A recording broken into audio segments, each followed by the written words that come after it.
As a mental health first aider and now an international speaker, she uses her platform to tell her story, to champion women, and to promote the PA profession. She lives positively, and she supports others to do the same. And I'm so delighted that she agreed that she would come and spend time with us this afternoon. Can you please join me in welcoming Alice Scutchey? Hi, Alice. Lovely to see you. I'm going to hand it to you. The floor is yours. Lovely. Thank you very much. Well, good afternoon, everyone. And thank you for joining this Healthy Mind conference today. Thank you to Executive Support for having me again, and continuing to support our profession and, really holding these important events. So yeah, really appreciate being invited along today, and hopefully you'll come away feeling inspired and with lots of tips. So my talk today is around being mentally aware. So I'm going to be talking through some common mental health issues that we see in the workplace, and also give you a little introduction into, how you can protect your own well-being, but also having that confidence to support others as well. So not as active as Sophie's session, I must say, unfortunately, but I think she's probably worn you all out anyway, so you can just sit back and listen to me talk at you for this one. Much of the content today is a very condensed version of what you'd expect to learn on the full mental health first aid course, and that can be done virtually or across 2 days. So if anyone is interested in learning more after the session today, please do reach out to me on LinkedIn, because I really do recommend the course to everyone, and that's not just because I'm an instructor, but I just think it's a really valuable course, and it will help us all to make a difference. So Mental Health First Aid England's goal is to empower 1 in 10 people with some level of mental health awareness. So as well as the 2-day certification, I do also run a half-day awareness course and a 1-day champions course as well. So again, if you or your teams, want to implement a wellbeing strategy, then please do reach out. It's not, I won't charge you or anything, but, I'm really happy to discuss ways that you can, implement a wellbeing strategy in your companies. Okay, so some of you will have lots of experience with mental health, whether that's through personal challenges or, perhaps a close family member. Some of you may have very little knowledge around mental health, so please do ask questions. I'll be checking the chat stream there, and please do get involved with your thoughts and ideas, because I want to make sure it's a good use of your time, and this is a safe space for us to share as well. So please do get involved. Equally fine if you do just want to sit back, or if Sophie's worn you out too much and you just want to sit back and listen to me talk, that's absolutely fine as well. So first of all then, as Lucy kindly introduced me, I'm Alice Scutchey. I work as a senior PA at a private bank, but I'm also a trained mental health first aid instructor. So I actually took the 2-day course 4 years ago now, and loved it so much that I decided to go ahead and train to become an instructor. And that has allowed me to cope with my own mental health challenges, as well as kind of passing on my knowledge to now help others. So when I was 15, I had bulimia and anxiety, which actually resulted in me planning to take my own life at just 21. Luckily for me, I had the support of my family and friends, and managed to get the help I needed through therapy, through medication, to get myself back on track. So I never use the word recovered, because I don't think there is such a thing as fully recovered from a mental health disorder. I think you learn to manage it and kind of live through it, using coping strategies and by setting goals for yourself. I'd actually been mentally well for kind of 7 years, I think. And just 2 months ago, I was diagnosed with postnatal depression. So I've just had my 3rd child. And unfortunately, a lot of those suicidal thoughts and that sadness came back again. So, I went to the doctors, explained how I was feeling, told my husband, my parents, so that they could support me. And luckily, I'm on antidepressants again. And does that make me weak? Does that make me feel ashamed? No, not at all. I think speaking out, if you are struggling, is the bravest thing that you can do. So whether that's yourself, whether it's a colleague or a friend, let them know that it's okay to talk about their feelings with you, because without having the knowledge that I have now, and also, the support of my family and friends, I don't think I would have had that confidence to speak out, especially for a second time, because, you know, you do worry that you're a burden, or, you know, you're attention seeking. So yeah, it just shows how important, you know, our acceptance and kind of understanding of others can really, really make that difference. So similar to physical first aid, mental health first aid is that initial support provided to someone in a crisis, before they can get that professional help they need. Has anyone here attended the mental health first aid course? I'm just seeing if I can see the chat actually, because I don't think I can. If you can just pop in the chat for me. Has anyone attended the mental health first aid course? Can I see the chat? Is anyone commenting, Lucy, or not? No, sadly not. It would be lovely if you could. I suspect that means probably not. We have a lot of people from America, I think, and from Okay. mainland Europe. So, Okay, I yeah. can see the comments now, actually, so that's fine. Good. Okay, well, that's fine, because I was going to say, if you have, then it just means, you know, you might recognize some of the content that I'm going to be sharing today. But yeah, if not, then hopefully I'll be able to teach you a few new things. So just before we dig, you know, dig any deeper into the mental health that it exists, and how we can deal with them, I'd just like to ask you what you think mental health is. So, what is mental health? I'm not sure if you can come off mute on this, so we'll just use the chat box. But yeah, what is this term, mental health? Just pop in the chat what you think that term means, or what it means to you. And like I said before, you know, this is a safe space for us to share. So please don't be scared to get involved. I am very friendly, I promise. Yeah, and I really do value your contributions. So yeah, who can tell me what mental health is?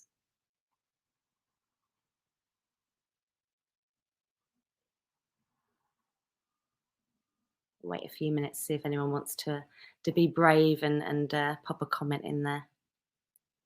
I think I'm a few minutes behind actually on this, so. Okay, they're starting to come through now. So Paula says, how you're feeling about yourself and the world around you. Yep, very good. Heather says, taking care of our mental, emotional and spiritual selves. Myrna, to be balanced. Okay. And Lucy, just like physical health, it's making sure we're fully functioning, but from an emotional point of view. Good. Okay, lots of different answers there. Being able to deal with our emotions. Good, Mira, I like that. Yeah. And Justin says emotional resilience. Yeah, so mental health is part of our overall health. So just like physical health, we have mental health, and we can assess the quality of that by looking at how we're feeling, you know, how we're thinking and how we're behaving. So it's how we deal with things that happen to us, and it's how we cope with the ups and downs of life. So if someone has poor mental health, that's going to affect how they see themselves and how they see their future. Basically, we all have mental health just as we do physical health. And actually, mental health issues are very common as well.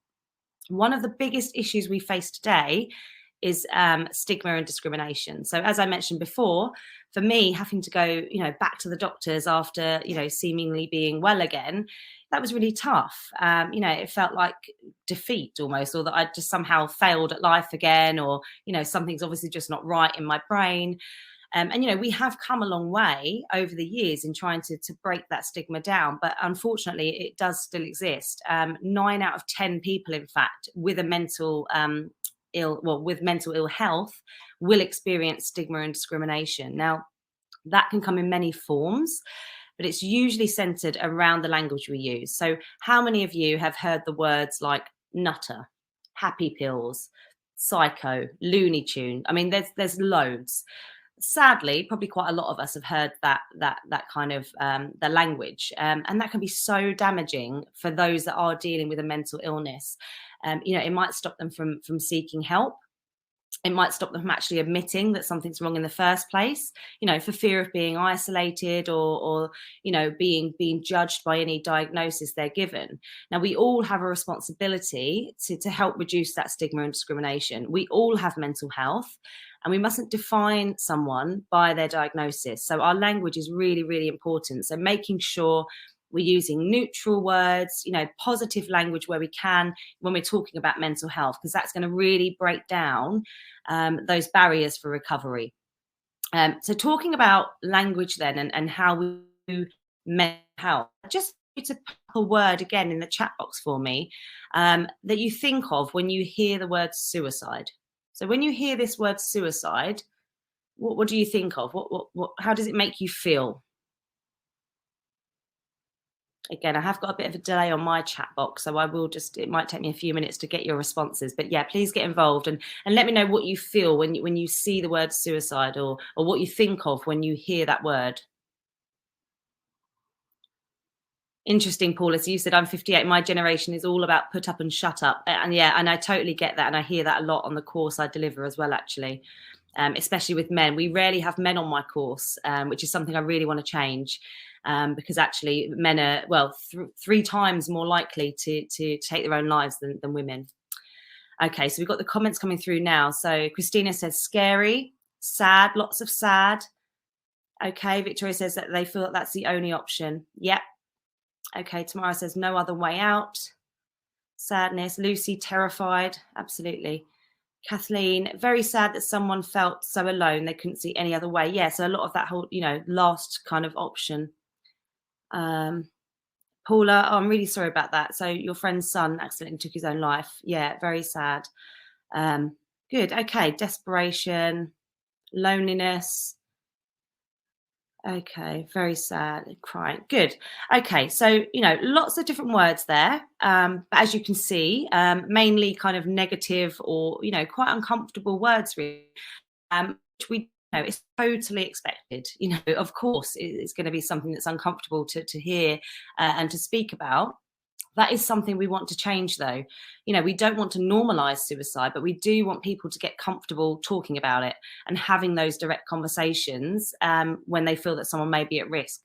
In order to get better at talking about suicide and mental health, it's important that we're using that language correctly around it. So, for example, the term commit suicide is actually now quite often seen as inappropriate. So back in the day, suicide was actually a crime and people commit crimes. Obviously, this is no longer the case. So people do deem the commit suicide as an inappropriate term now. Also, when we talk about successful versus unsuccessful attempt, that can also be seen as quite inappropriate because it's putting a positive or negative kind of connotation against whether that person died or not from their actions. Now, there's a lot of focus on social media at the moment and how journalists are actually reporting mental health and in particular death by suicide, especially when it's a high profile case. So, for example, suicides rose nearly 10% higher than expected in the months following Robin Williams' death back in 2014. And suicides involving the method that he used, which was suffocation, they spiked 32% over that time, which suggests to us that the news coverage of his death may have actually played a role in that. Similarly, when designer Kate Spade, when she took her own life, people were actually Googling details of how she did it, in an attempt perhaps to copy her. And there is actually a thing called suicide contagion. And actually there are details in suicide stories that are scientifically proven to create this contagion effect. So things like, excessive information in the story. So sharing, the method of how they did that, or even contents of a suicide note. You'll rarely ever see, the contents of a suicide note being published. Things like, publishing photos of the scene or of the body, things like, sensationalizing the story. So having a headline like suicide by hanging in the headlines. Now, usually headlines are written, obviously, to gain the most readers. They're designed to break through them and get the most kind of attention. So it's really important when we're dealing with social media and media in general that, we are more sensitive about what we're sharing. Saying that, media can have a positive effect too. So when resources such as, support phone lines or, charity details are shared through advertising campaigns, those prevention lifelines have noticed a massive increase in calls of people reaching out for help or for seeking help for others as well. So, it just goes to show how important it is, what we're sharing out there in the wider world. Now, we don't want to force people to use a certain set of terms, but it's just really about considering how your own language may be interpreted, especially, you know, in and around the workplace as an assistant. You know, you talk with a lot of different people, a lot of different personalities and characters. So really thinking about how you're, you know, how you're talking about mental health in general. Good. Okay, let's have a little look then at the types of mental health issues that exist. So whenever I deliver the mental health first aid course, one of the things that we hear in the feedback is that people are really surprised at how many disorders there are. Because there are a lot that a lot of people don't know about. Like we said before, some people have been, you know, quite well astute to mental health, and other people haven't really been exposed to that before or experienced it themselves, so don't really know, you know, the breadth of it. So who can name some of, you know, the common issues or just some of the mental health disorders that you've heard of? Pop them in the chat for me if you feel comfortable doing so, and then we'll just touch on a couple of those in the session.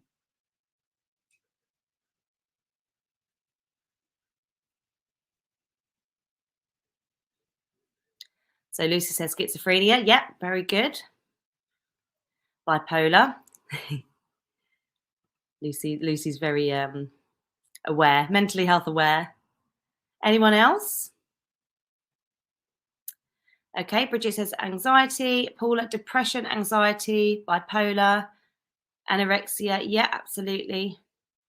GAD. Yeah, so generalized anxiety disorder. Good. Victoria says anxiety and depression. Good. Well, they're the two that I am going to focus on, actually. So, you know, we don't have that much time today. Oh, Terry says my son was recently diagnosed with schizoaffective disorder. Really sorry to hear that, Terry, and I really wish him, you know, a good recovery, a good plan for recovery. Paula, postnatal depression, split personality. Good. So lots of different answers here. Good, but a nice wide range. So yeah, like I said, we haven't got a lot of time today. So I really just want to focus on depression and anxiety, because they're the two main issues that we usually hear about, especially in the workplace. You know, eating disorders, self-harm, suicide. You know, we hear about them in the workplace, but not so much, although they are surprisingly common, to be fair. So touching on depression then. So who can tell me what depression is? What is depression? Give you a few minutes because there is a bit of a delay. So pop in there what you think depression is.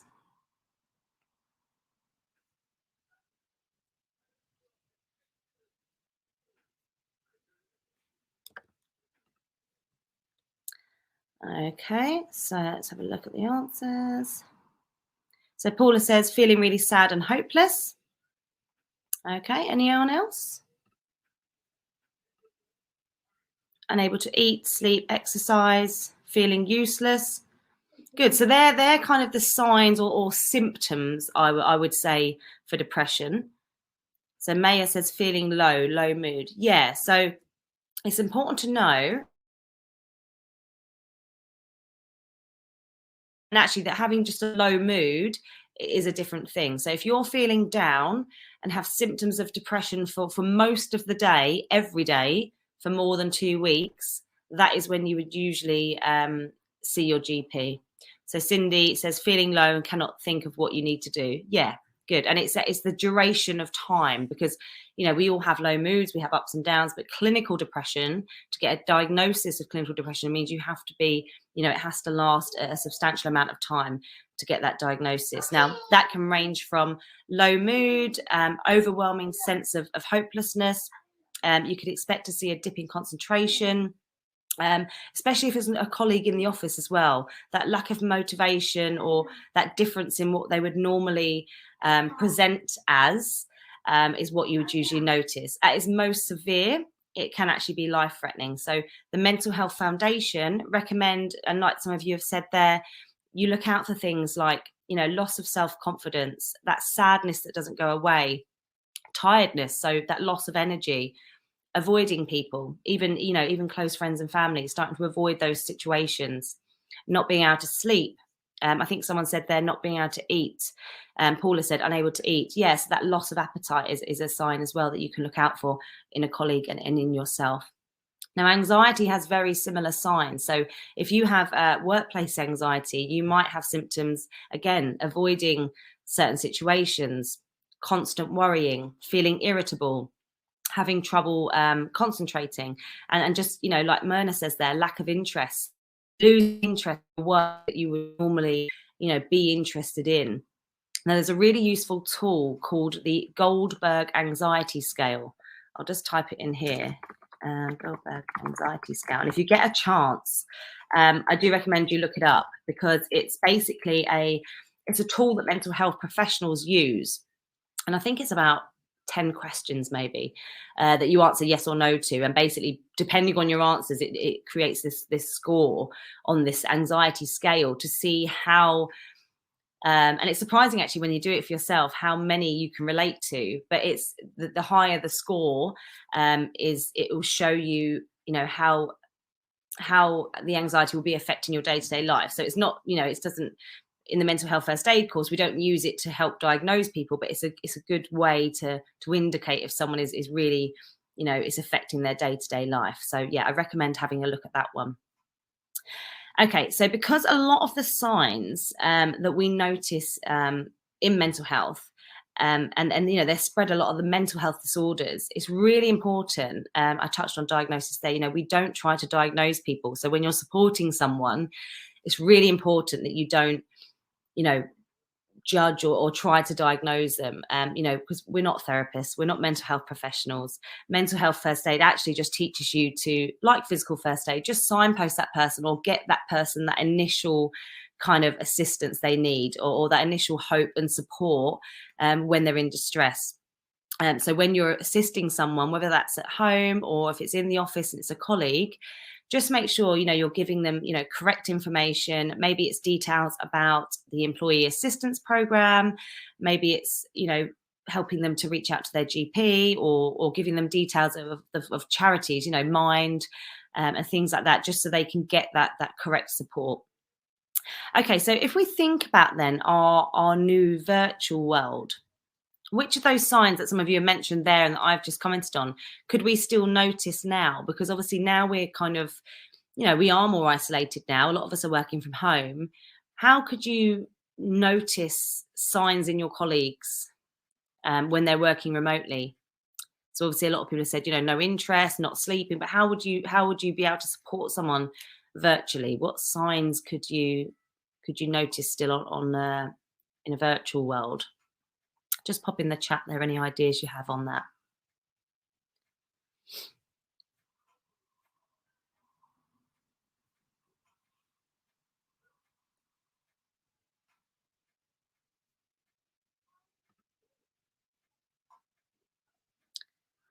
Good. Okay, so no camera on during meeting. Yep, very good. Victoria says not engaging. Good. Well done. So Paula says by wearing the same clothes every day. Yeah, so maybe looking unkept or, yep, very good. Reluctant to turn the camera on. Mary says, my boss makes all of us still have our camera on. Yeah, and that's really good, Mary, although sometimes that can be a bad thing, because I get it sometimes. I don't want to be on camera all the time, and it's tiring when you're in and out of Zoom calls all day. I don't know about you, but I quite like just to be on audio sometimes, because it does drain you. By the end of the day, it's worse than being in face-to-face meetings, I think, all day. But good, yeah, so lack of responsiveness. So yeah, not being able to get hold of them. Good, really good answers there. Changes in how they present themselves or how they're showing up. Yeah, so anything that's different to their normal behaviour you could look out for. Yeah, and also presenteeism is something that you need to think about. So a lot of people don't think about, they think about absenteeism, so people not turning up or not showing up to work. But actually, presenteeism is a real thing. You know, people coming, you know, showing up too much, getting into work really early, working really late, you know, because maybe they're avoiding things at home, or, you know, they're trying to kind of cover things up. So yeah, making sure you're looking out for that as well. So people that are actually showing up too much for work. But again, like Tamara says, just changes in how they would normally behave would be a sign. Yeah, unable to contact them, hiding from the camera, those sort of things. Very good. So mental health in workers is obviously an increasing concern for organisations. It's a major, depression's a major cause of disability. And the ability to identify depression at work, although we've said about all these signs we can look out for, it is made more difficult because of that confidentiality factor, because many employees, may be concerned that actually if they do admit to things or share how they're feeling, then that might impact their job in some way. They might be worried they might lose their job, or people might judge them, and therefore that creates that kind of avoidance around how they're actually feeling and what their issues are.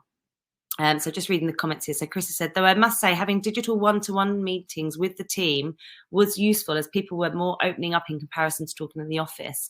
Oh, that's interesting, Chris. Yeah, so you found people were actually more open. Maybe it's because they were in their safe space at home and not in a meeting room in front of the people. You can be more yourself. Yeah, I like that. And actually there's a really good, if you go onto the Mental Health First Aid website, they've got this campaign they run every year called My Whole Self, and it's about bringing your whole self to work, because we're all the same. We leave some of us at home, don't we? We're not the same person at work, and their campaign is about celebrating all that you are and being able to be that person at work. So that's really interesting you've said that, because I think the pandemic, for obviously all its negatives, has shown us new ways of working, which I think is really going to help, especially with mental health moving forward. Good, thank you for sharing. There is another resource actually that I was going to mention on the Mental Health First Aid website, and it's called the Line Managers Resource. Now, I know a lot of you are assistants, but it's a really good tool that you can share. It's free, it's a PDF. You can download it and share it with your colleagues. But basically, it provides guidance on how to, improve the way that companies support their employees that are experiencing mental health issues, but also about creating a mentally healthy workplace. So it's a really good tool to use. It was actually created by the Department of Health's program around reducing stigma. So definitely recommend getting online and downloading that if you can, because like I said, it's free. So why not? And I think Lucy's just shared it. So thank you, Lucy, for that. Yeah, really recommend downloading that. Okay, so a lot of people I speak to usually say they find it really hard to support someone that's distressed or, has something going on, because they don't know what to say. Now, I just want to share a little video with you that I just really love, and I just think the message is great. So it's by Dr. Brené Brown, and she's a research professor and has basically spent the 2 decades studying courage, vulnerability, shame, empathy. And it's actually that last point that I want to focus on, because empathy is incredibly important caring for someone else.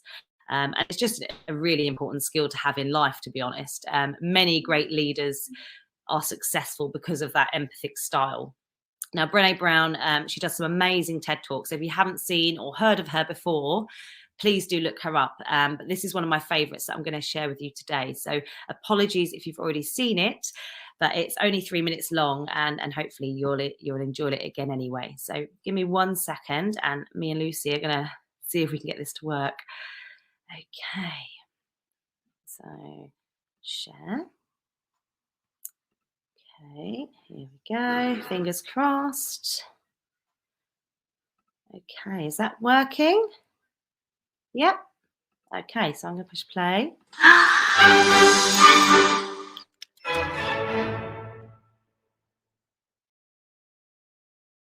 So what is empathy, and why is it very different than sympathy? Empathy fuels connection. Sympathy drives disconnection.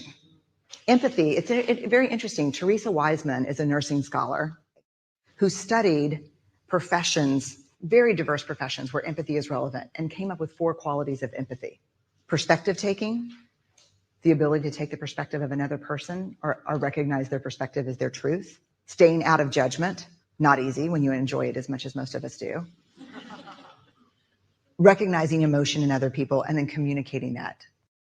Empathy is feeling with people. And to me, I always think of empathy as this kind of sacred space when someone's kind of in a deep hole and they shout out from the bottom and they say, I'm stuck, it's dark, I'm overwhelmed. And then we look and we say, hey, climb down. I know what it's like down here, and you're not alone. Sympathy is, ooh, it's bad, no, you want a sandwich? Empathy is a choice, and it's a vulnerable choice, because in order to connect with you, I have to connect with something in myself that knows that feeling. Rarely, if ever, does an empathic response begin with "at least." Yeah. And we do it all the time, because you know what? Someone just shared something with us that's incredibly painful, and we're trying to silver lining it. I don't think that's a verb, but I'm using it as one.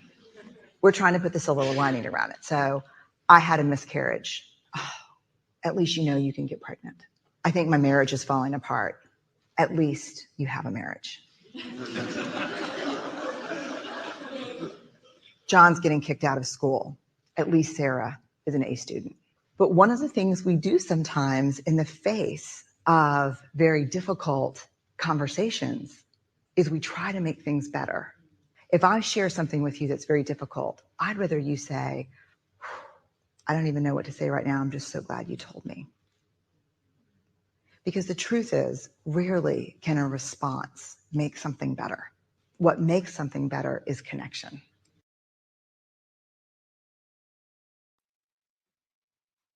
Okay, so I don't know if any of you have seen that before, but if you haven't, then yeah, what are your thoughts? Hopefully you enjoyed it. It's one of my favourites by Brené Brown. So yeah, let me know your thoughts on that. And if you have seen it before, do let me know. So Paula says, love this. Good. Have you seen it before, Paula, or is that the first time you've seen that? I've shared it a few times on my LinkedIn, so if anyone's connected with me on there, then they probably have seen that before. Justin says, thanks for sharing. Oh, good. Okay, so as you may or may not know, 65% of our communication is non-verbal. So, you know, don't worry if you don't know what to say, because just being with that person or sitting with them can be enough. Who here is a fixer? So hands up if you are a fixer. Let's see, I can't see hands, but let's just say yes or no. But who here likes to fix things? Now, I think, especially working as an assistant, because I am an assistant too, that is what we do, right? That is our job. We solve problems. We find solutions for people. You know, we always want to fix things. Georgia says, I'm a fixer. Good. Paula says, I used to be. I've learned to listen. Cindy says, yes, I am. Good. We know we always want to fix things for people, of course. The reality is, you know, we can't always do that. And actually, sometimes just listening is all that is required. And now listening is a skill that we don't actually learn. We don't get taught. So whereas with reading and writing at school, listening skills, you know, are usually actually learnt later, you know, when you do leadership courses or coaching courses, which I definitely recommend, by the way. So if you do ever get the chance to, you know, attend a leadership or coaching course, then do it, because obviously active listening does take practice, because we do just listen to respond normally, or we listen to try and fix what they're telling us. There is another great video that I want to share with you. Again, this is really quick, so hopefully I'm not going to eat too much into our time, but I think this is a really good one as well that makes a great point. So let me just see if I can get that loaded up for you as well, because I can never pick between these two videos, so I just like to show them both. So give me 1 second. Okay, share.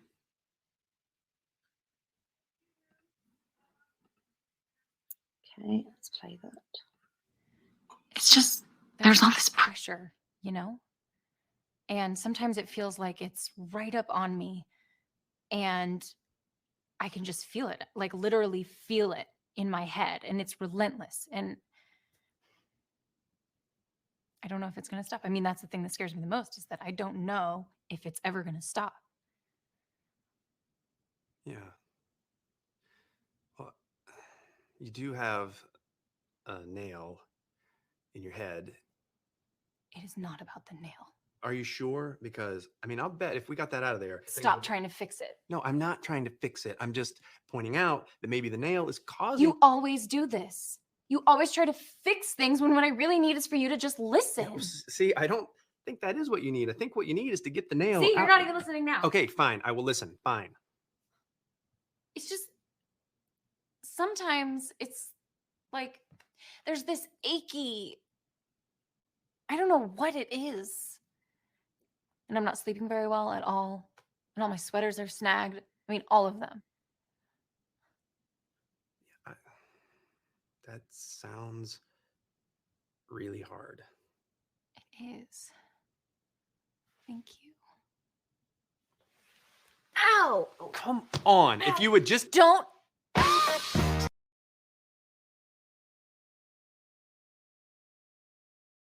So again, another video I love. I'm not sure again if any of you have seen that before, but I just think it's a really good one. It really demonstrates the the importance of listening to not listening to respond, and not trying to fix the problem, which in this case is obviously the big nail that is sticking out of her head. But yeah, short clip really sort of demonstrates that point a lot better.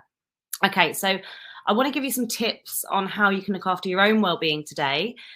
So again, if you feel comfortable, I just want you to pop into the chat box some things that you find stressful. So, I'm not asking you to overshare or, really get personal, but just, it could be work related, it could be home related, but just share a few things, that get you down or, can stress you out. Just pop a few things in the chat. I mean, mine is probably kids and husband and housework, money, finances. But yeah, just share a few things in the chat box that you find stress you out or get you down a little bit.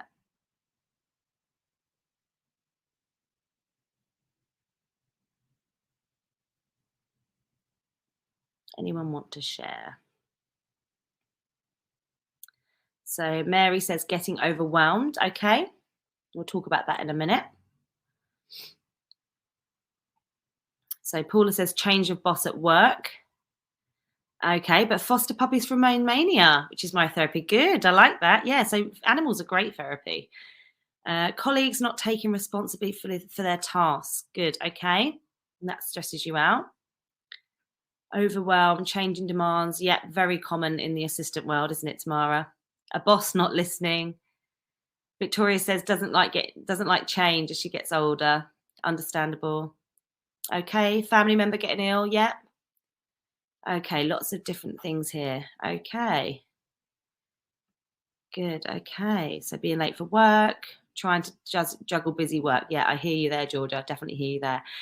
Good. So it always amazes me that, we're so comfortable talking and sharing about these daily stresses that we have and these things that, make us feel overwhelmed and stressed. But for some reason, we're just not so comfortable talking about our mental health, which, really is the same thing. And there's a great tool that we teach in the mental health first aid course called the stress container. Now, you may or may not have heard of this before. It's probably been shared online, but I will pop a link to the image on Google for you, as it's a really good one, just to remind yourself of when things are getting a bit stressful. So obviously you've mentioned some things in the chat there, that get you worked up. So we all have lots of different types of stress that basically flow into this stress container. So you have physical stresses, lack of sleep, poor diet. I have a terrible diet. Being ill. You have environmental stresses. So, being on your own, being unemployed, losing your job. We have emotional stresses, relationships, peer pressure, culture conflicts. And then we also have life events. So we have bereavements, unfortunately, being pregnant. Some people have been in prison. We have these life events that can be stressful. Now, all of these things build up in our stress container. And if we don't release them in some way, that is when difficulties start to arise. Now, the size of your container is going to vary depending on lots of different factors that are unique to you. We're all different. We all see the world differently. So things such as, your upbringing, that's going to affect how you handle certain situations as an adult, and other personal experiences that you've been through are going to determine your actions in the future, both at work and at home as well. So, for example, someone that has experienced, say, workplace bullying, I think it's actually anti-bullying week this week, actually, so quite apt. But for someone that's maybe experienced workplace bullying, they will have a smaller container than someone that has always worked in a positive and supportive work environment. So I hope that makes sense. But basically, when you look at this container on Google, I'll share the link in a second. But basically, you'll see there's this main container that holds all this stress. And if we don't release it in some way, we're at risk of that overflowing, which is also known as emotional snapping. So who here has an emotional snap? So in other words, that telltale sign when things have just gotten a bit too much. Mine is to go quiet. So my husband knows that if I'm really stressed, then I go quiet. And he's the same, actually. So we kind of avoid each other if we're both feeling quite stressed. But does anyone want to share theirs? So some people might get angry. Some people might work more. Some people might get a bit manic, start tidying, things like that. But yeah, what sort of things do you do when you feel that starting to happen? When you feel like you're getting a bit overwhelmed, or, the boss isn't listening, or you're late for work? What's that sign that your stress level is getting a bit too high?